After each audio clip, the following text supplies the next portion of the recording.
So what all we're gonna need to do this job? First things first, we're gonna need to hit that like and subscribe. But seriously, there's not many tools we're gonna need. You're gonna need a caliper hanging tool. I'll put a link to these in the description. A bungee cord will work just fine, or baling wire if you want to go that route. But these are handy. You just hang them wherever. You're gonna need a hammer because you always need a hammer when you're fixing stuff. We got a breaker bar, 3/8 ratchet, a clip tool, again, link in the description, a 21mm wrench, and it's somewhere there's a 10mm wrench you'll also need. Socket sizes, I used a 24, a 17, a 21, and a 32. Now your lug nuts, these forwards, you never know what you're gonna have. Sometimes they're 18s or they're 19s, and if the little shell comes off, they'll be 17s. So whatever you need for that. We're gonna skip the part where we get our vehicle on jack stand safely and remove the front left tire, and we'll get right into it. So with our wheel off, the first thing we're gonna do is go ahead and take this axle nut out. On this one, it is a 32mm. Yours may be a little bit different. This one was very loose for whatever reason. And we can see our axle is loose. She's not bound up right there, so that's good. The next thing, we're gonna get this brake caliper out of our way so we can drop this whole assembly. You're gonna have two 17mm bolts. You're gonna have one right here, and you'll have one, feels like right here. And what we're gonna try to use is this brake caliper hanger, and we'll hang it up on the strut, hook it in here. That way our brake caliper will hang up out of our way. I'll put the link to these in the description, but you can use a bungee cord, just anything to hold this brake caliper up and keep tension off your brake hose there.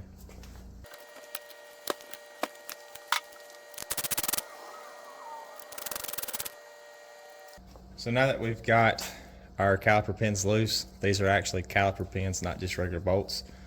We're gonna pull them out. You wanna keep these nice and clean. So here's our top one. Sometimes they're different lengths, sometimes they're not. Here is our bottom one. So you can see they look like they're about the same length, but the bottom one has got a little recessed area with that rubber on it. So keep that in mind. Top one, bottom one. Now it's time to take our caliper off. We've got our lip on our rotor here so the caliper doesn't want to just come off. So what we're gonna do is put a screwdriver in here and just kind of pry this caliper over. And what we're doing is we're pushing that brake piston in. So just put some slight pressure on it, pull it in, come back up on the top, do the same thing, and that should give us enough slack to slide our caliper off. We'll take our fancy little hanger and we'll hang that bad boy up on our strut out of our way. It's not a bad idea to just go ahead and pull your brake pads off and set these out of the way so they don't fall. We're gonna go ahead and pop this tie rod loose. On this one, it's a 21mm. All right, so if you run into this, the nut's spinning, but it's not coming off. And what happens is this whole entire tie rod is spinning inside because it's so wore out. Now, you can put a wrench on here and a wrench on there. I'm too lazy. What I'm probably gonna do is put a pry bar in here and pry up to put pressure on this tie rod, and we'll see if that won't cause enough friction to allow this nut to come off.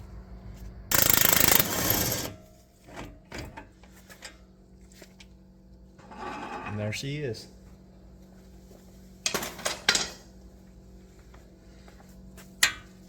This tie rod is just shot. But what you can do, like I said,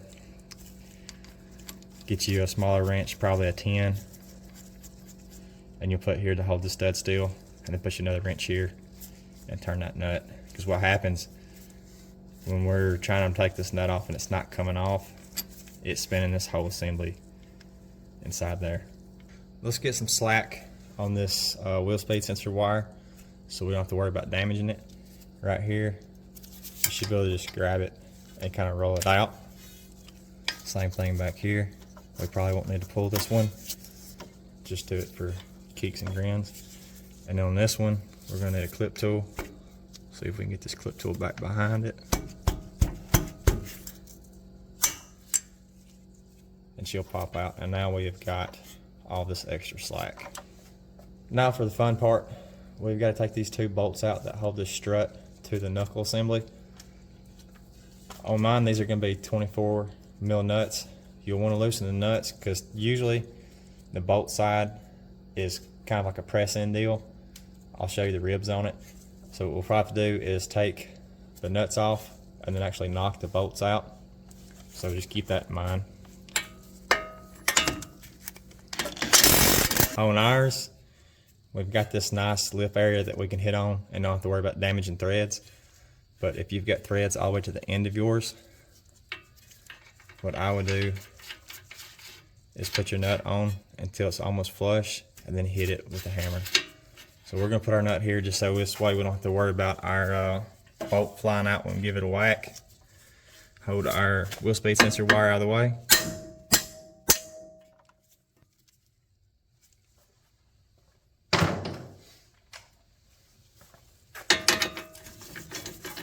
Take the nut off.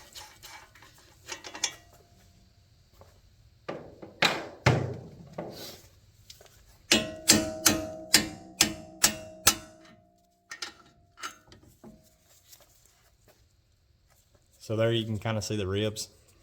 So when we get ready to go back together, what I like to do is kind of tap it back in with a hammer instead of using that impact to draw it in. Go ahead and get it fresh started with a hammer. So now we'll do the bottom. When we take this bottom bolt out, this whole assembly is probably going to try to just swing out. So I'm going to back the camera up and show that. Be careful and don't let this thing just do anything crazy. So there it is. Pull that out, and then we should be able to lay this bad boy out like this. If we're lucky and we've got enough slack, we can push our axle out. But she is a little bit bound up because the angle. So, just like that. So I'm going to try to get y'all the best angle of this that I can, but here's your inside of your axle. Most of y'all are probably still going to have your axle shaft laying out here. But you can see this is where it ends. So what we're going to do is we're going to go underneath and try to get our pry bar between this piece and this transmission. And we're going to give it a nice good just pop and try to pry it out of there. Now when we do this, we may lose transmission fluid, so have a catch pan. Sometimes you do, sometimes you don't. Not sure if we will or not. But we'll get underneath there. We'll slide the pry bar up in there and see if we got a good place to stick it in there and see if we can't pop that bad boy out.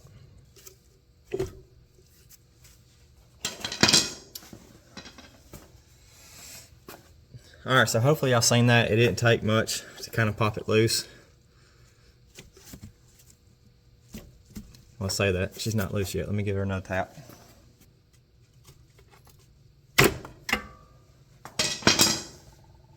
There she goes. Now we're going to pull her out.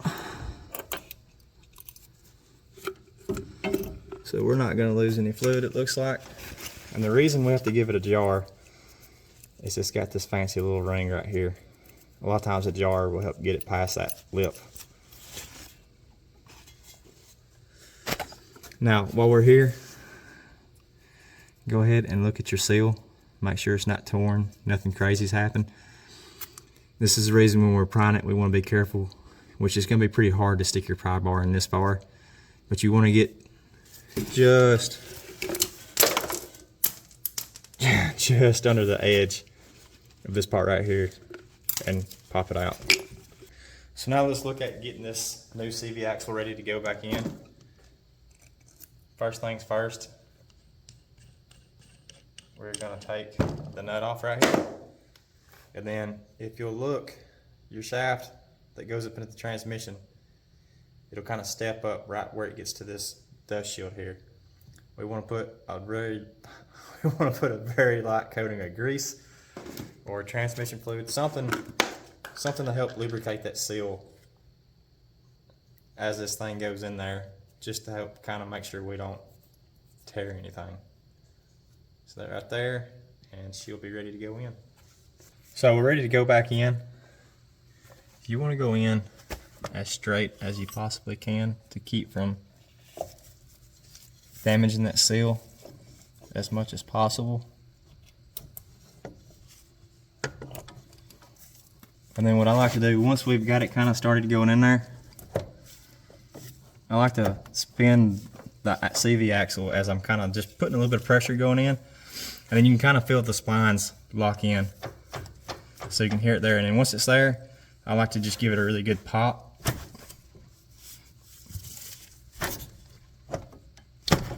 One thing I want to point out, some of y'all may have noticed when I was pulling this axle back out of the knuckle, you can see how this boot is kind of stretched here. This CV axle has actually pulled out of the socket here, so we're going to have to get that kind of lined back up and pushed back into itself before we go any further. We got 3, imagine skateboard wheels going around this axle, and they sit down in a specific place, and you've got to get them all 3 kind of tilted in and then kind of roll it. Well, I said I had it, it just popped back out. So I've got this one in and the back one in, and this front one right here, you can kind of see it on camera.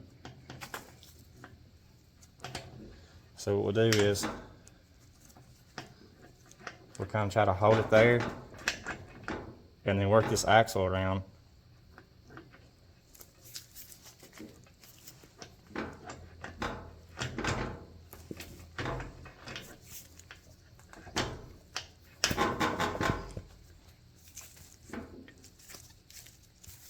And then shazam, just like that, she's back in. All right, so it's not wanting to go in, it's not wanting to play nice. I don't like doing this, but I don't have somebody here to hold a block of wood. So we're gonna put this nut on, the old nut, and then we're gonna give this thing a few light taps. We're gonna try to hold it up as straight as possible. Give it a few light taps to get it in there. Again, we've made sure she is in there all the way. It'll actually turn the transmission if we turn this axle. So let me get you a better angle. Maybe y'all be able to see it from right there.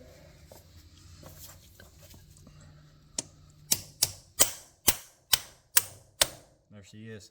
So I mean, it didn't take much. It's just that little ring is a pain in the rear sometimes.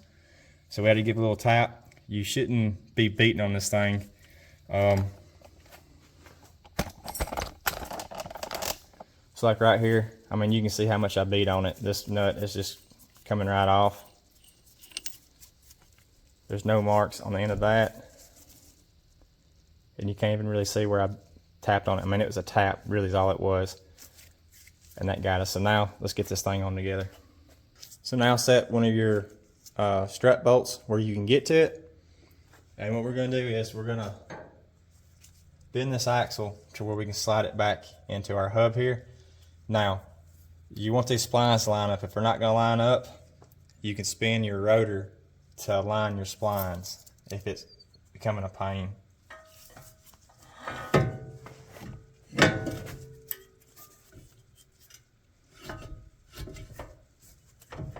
There she goes. She feels like she locks, so we'll see if she'll slide. Just like that. Now, if we've got it close enough, we're going to slide it up. Start one of our bolts there to hold it. And then we're going to just work our axle.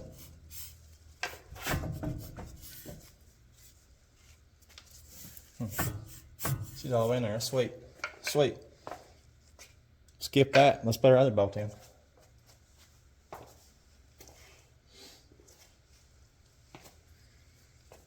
Get this other bolt. A lot of times you'll have to rock this back or forth, but it should go in fairly easy. Like I was saying before, we're going to tap these bolts back in. Doesn't take a whole lot.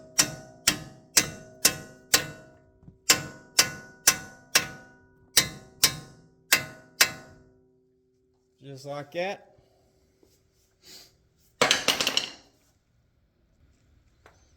So now we're going to pull this axle through. We're going to push it on through a little bit.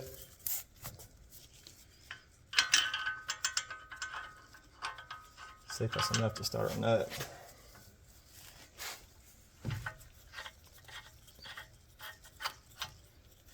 Yeah. So now that we've got that nut started, we'll just tighten it by hand to make sure that axle wants to come through there without having any kind of issues. And don't forget, we've got to put our nuts on the strut bolts. So let's put our tie rod end back up in here.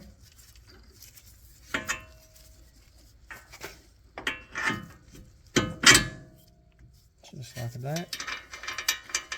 And we'll see if this thing will let us tighten this nut up. Usually once it bites a little bit, we're good to go. If not, again, you can pry up on it if it's a ragged out tie rod end, or you can put a wrench on here and a wrench on here. We're going to put our 10 wrench on up top, and we're going to hold this wrench. Don't let it get over here against your dust shield because it will bend it into the rotor. And then we will just take and hold it and tighten it like this.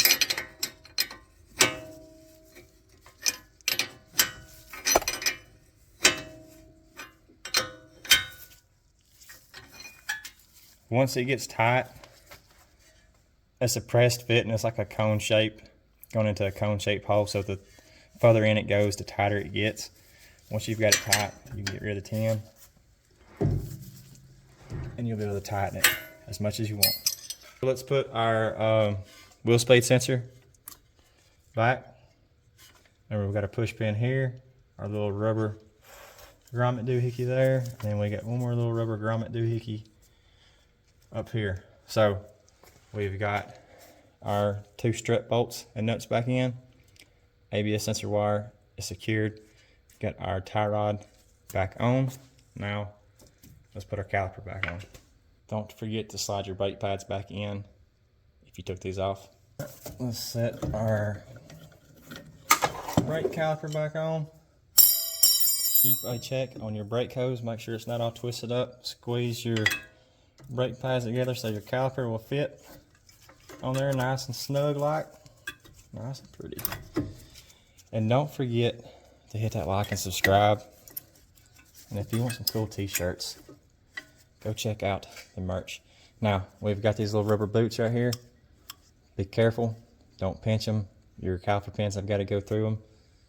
So, keep that in mind.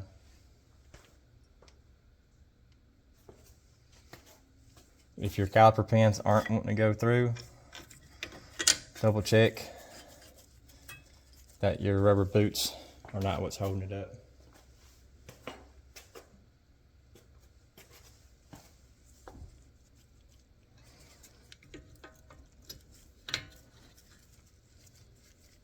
And there you go. We'll go through, we'll tighten them up. We'll come back in a minute and we'll torque this down. I'm gonna put the torque specs on the screen because I'm going inside, I'm tired, and I don't feel like looking it up and then coming back and putting it in video. But anyways, hopefully this helped y'all. If it did, let me know. If it didn't, let me know. And as always, I appreciate y'all watching. Hit that like and subscribe and go watch something else of mine.